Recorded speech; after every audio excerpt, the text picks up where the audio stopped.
Welcome back, and as we promised, we are going to continue covering together the latest developments in the Palestinian cause and on the ground with the return of tens, if not hundreds of thousands of Palestinians to the north of Gaza after the ceasefire is implemented on the ground only a few days ago. To shed more light on the issue and to shed more light on the latest developments in the occupied Palestinian enclave and on the Palestinian cause in general, we are very much delighted to have with us via phone His Excellency Ambassador Medhat Meligy, former Assistant Foreign Minister. Thank you very much for being with us, sir, and a very good morning. Very good morning to you. Thank you for having me. And sir, let's start immediately with what's going on the ground. I mean, as I said in my intro and in the beginning of my episode, that the Palestinians did not miss even a minute when they are permitted by the occupiers, by the Israeli occupation forces to return back to the north of Gaza. Despite the devastation, they started even on foot to return back to Gaza. How do you see this as a new message from the Palestinians sent to the whole world and to the international community? Well, it's a very clear message from the Palestinian forces. I mean, everybody was betting that the Palestinian, after the destruction of their land, will flee the Palestinian territory and try to seek refuge somewhere else.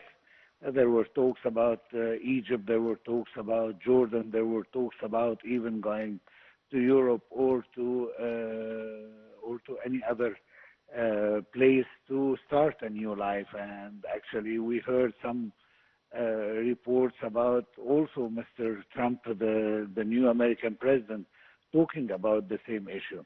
Mm-hmm. However, I think the thousands and the tens of thousands, hundreds of thousands who left southern Gaza to go to the ruins of northern Gaza shows to which point the Palestinians are attached to their land and that nothing will replace this land in their views.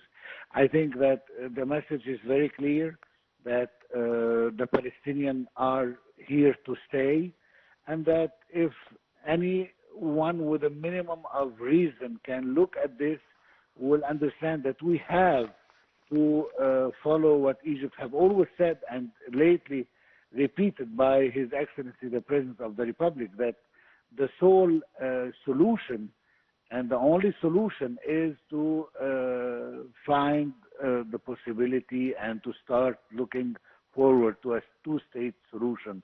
The only, actually the only possible thing to calm the situation in the Middle East. Israel have always been trying to reach three things at the same time, which is impossible: peace and security and the land.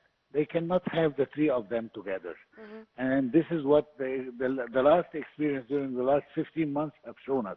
I don't think that more war crimes need to be committed in order to understand to which point that nothing is going to deter the Palestinians from staying in their land and achieving their national goal, which is to have an independent state on their soil, on the borders of the 4th of June 1967. In fact, sir, to echo what you have just said, I think you remember, or at least we were all reminded with the key of return, or Muftah al-Auda, as the Palestinians were really keen to raise it more than once, and to say that they are going to repeat what their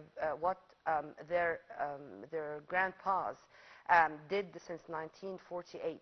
I mean, they did not lose hope to return back to their homes even after devastation. But let me here, sir, return back to the 15 months of genocide war, because it's not only the experts or the political experts or the laymen in the street, in the whole world, because there were demonstrations all over the world after what took place after the 8th of October 2023.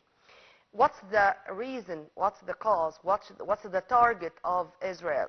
It seems that the target of Israel was finally revealed: to make Gaza a place where unlivable. People cannot live. And with massive destruction to that extent, to force the Palestinians to be displaced, to depopulate Gaza. And what happened recently said that even after this mass destruction, you cannot depopulate Gaza. If you want to elaborate on that, and if you agree with me on what I've said. I totally agree. As you just said, the main target of Israel to attack all these infrastructure, civilian infrastructure, was to make Gaza an unlivable place for the Palestinians and for any human being, actually. Yeah.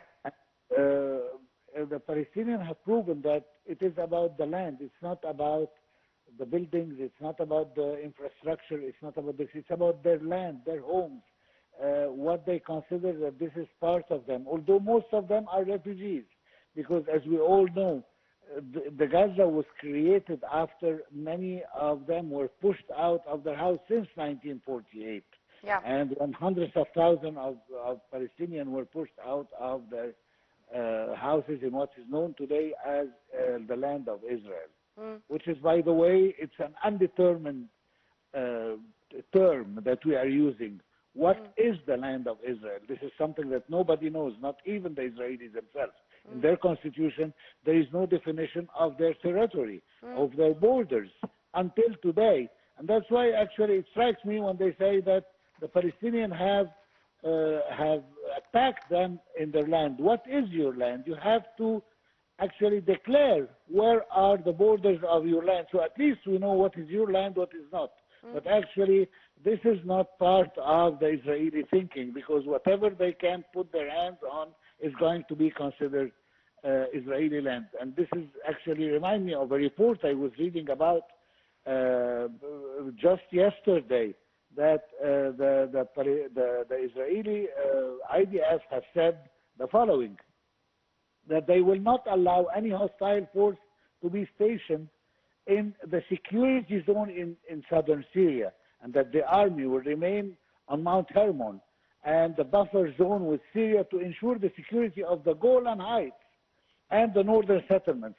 So they are occupying more territories to defend an occupied territory, which is the Golan Heights, which is a very, very cynical description of the IDF about the position in Syria, for example. And we can understand the same mentality behind the delay of their outing of Lebanon as well, and of course in many other places in Palestine. So this is the Israeli thinking. They will keep as much land and as to they echo, can. sir, what you've just said, to another side of the coin, if you permit me, because what you're saying is very important regarding the message which should be sent to the whole world. What's the target, or what's the aim of the Israeli genocide war in Gaza during the last 15 months?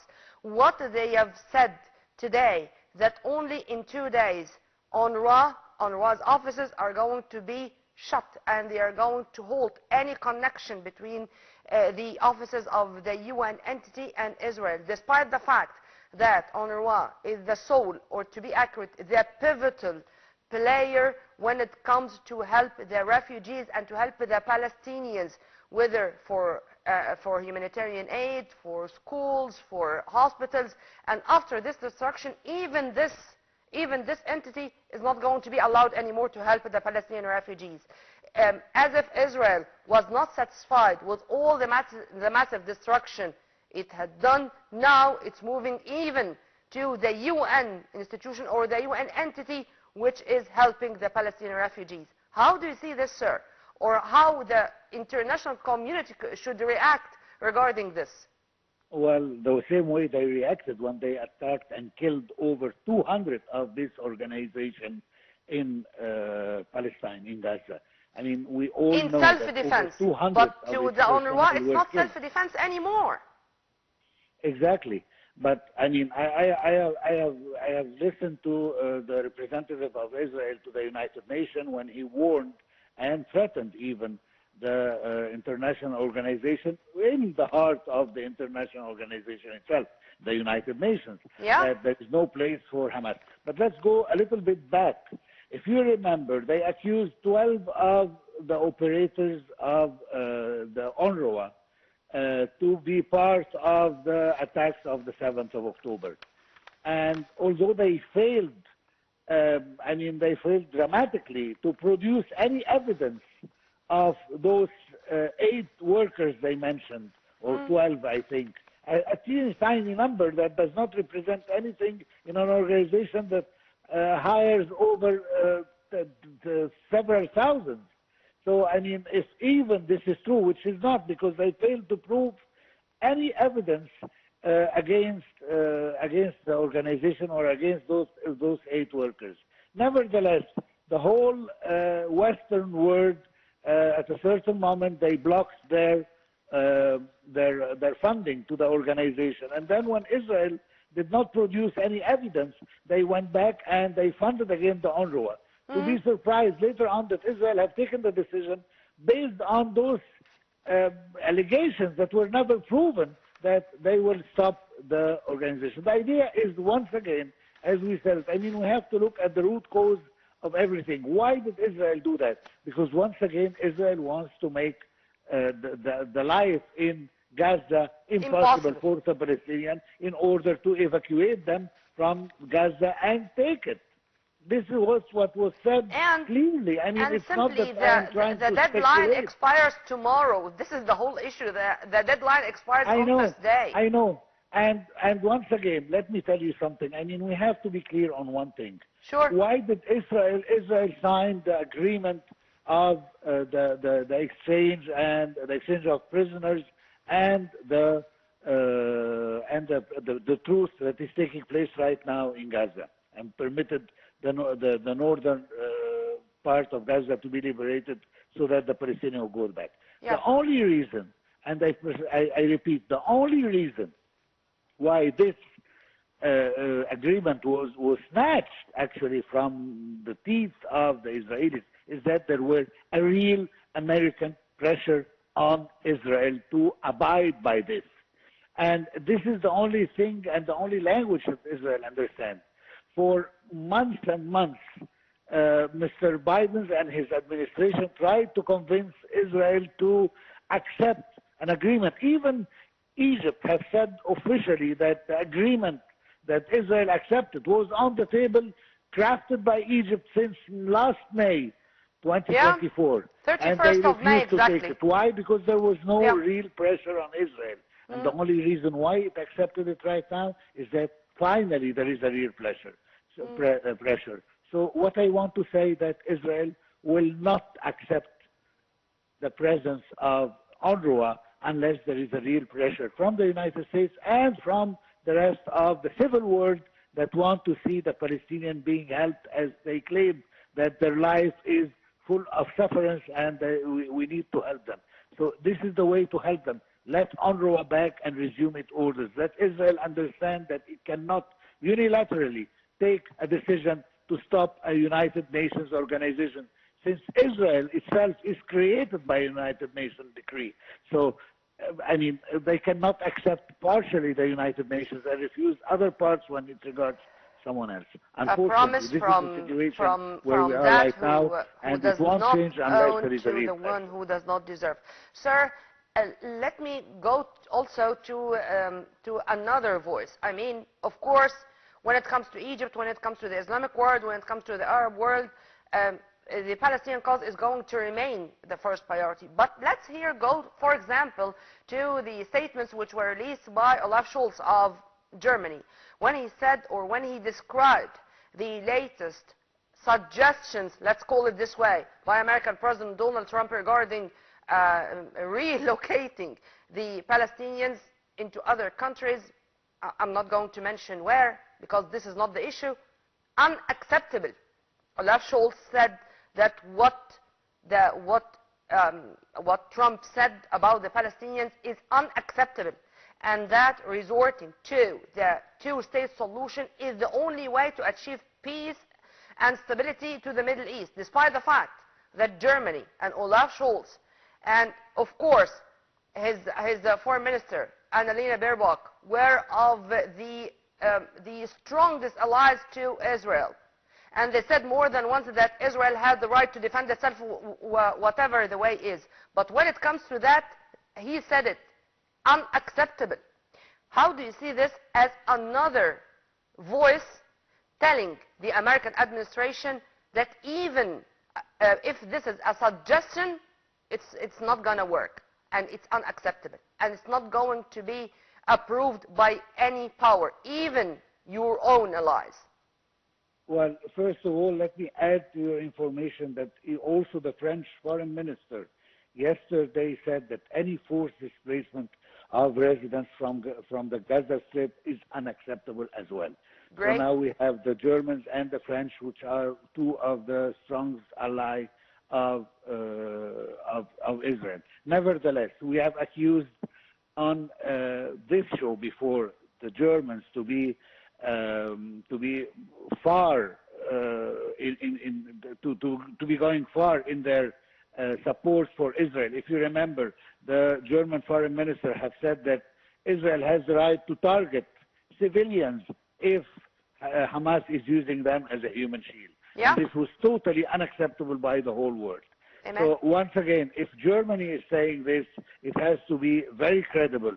And the whole world understand that moving over 2 million people from their land to put them somewhere else is totally unacceptable. Yep. And it's only going to be acceptable when they accept that Israel continue to commit its atrocities and its war crime against the Palestinians. The Palestinians, at the end of the day, including Hamas, which is considered to be, and Al-Qassam brigades, which are supposed to be the military arm of the Palestinian resistance, and all this, does not have any weapons to match the Israeli arsenal. So at the end of the day, they are people under the mercy of the Israeli occupation. And the only thing that that enables Israel from continuing what it's doing is the support of the West. Let's put it in a clear way. To put them, actually to elevate them from just a supporter to an accomplice to the Israeli war crimes. And that's why we are pleading the Western countries, especially the NATO and the United States, that they should not help Israel to continue its settling dream of cleaning the area and carpet bombing the area and destroying everything, although it has already done that, but further destruction to the Palestinian, whether we are talking about land, civil entities, or even the Palestinians themselves. Yeah. Israel is committing a kind of military bullying over its neighbors, whether we are talking about the Palestinians, of course, or the Lebanese, or even the Syrians. So yeah. This is what Israel has become to, and that in order to keep the extreme right government alive, we accept things. Because Israel has never been punished. Now a new massacre taking place in the West Bank, to what you're in saying, Jenin, because in Beira, simply, in Tulkarm. Yeah. Everywhere in the West Bank now is becoming a war scene. So the world has to stop this as well. Because Israel has never been punished. Israel has never been isolated because of committing crimes against humanity. Israel has been responsible for massacres in Qana, in Sabra, Shatila, in Deir Yassin, in Al-Haram al-Ibrahimi, not Hebron, in you name it. And this is the way they are talking to the whole world. But here, sir, I want to move to another side of the coin, which is ours. I mean the Egyptians. And when I'm saying the Egyptians, I do not mean only President Abdel Fattah al-Sisi. I do not mean only the authorities. I mean the Egyptian people, the Red Crescent, the civil societies. Today, and as we speak, there are more than 300 trucks already started entering from Rafah border crossing to reach the Palestinians wherever they are, to reach the Gazans wherever they are, with all medical supplies, food, even baby milk and food, blankets, the daily life things, you name it. Because the Egyptians do not miss a minute, or do not waste a minute without giving a hand to the Palestinians wherever they are, and by all means. Tell me also about that Well, another message. Egypt from the beginning, I mean, there have been an average of 80% of all the humanitarian aid presented to the Palestinians were presented by Egypt, government and people of Egypt. And I mean, it's not a secret to say that everywhere on the social media and everywhere, people are gathering stuff and money in order to buy any commodity that the Palestinian wants to be shipped to the Palestinians. I mean, there is a kind of extreme solidarity with the Palestinian people. And as you said, it's not just the government or the president himself, but also the regular people, the poor people we are going through a certain kind of economic crisis, but nevertheless, we are trying our utmost to give, and we are calling upon the international community to help more. Those people need that. I mean, you've all witnessed on your mobiles, on your screens, on your TVs, the destruction and the amount of infrastructure destroyed by the Israelis. Those people don't have a home, don't even have a tent, and yet they are trying to survive. So help us, although we are not complaining and we are not waiting We are not for anybody complaining, to and we help. are going to continue even praying to God Almighty that tomorrow is going to be a better day for all of us, and that we are going to witness together the establishment of an independent Palestinian state with Al-Quds as its capital. Ambassador Medhat Meligy, thank you very much for your input, sir, and have a very good day. Right after the short break, we are going to return back with more, so stay tuned.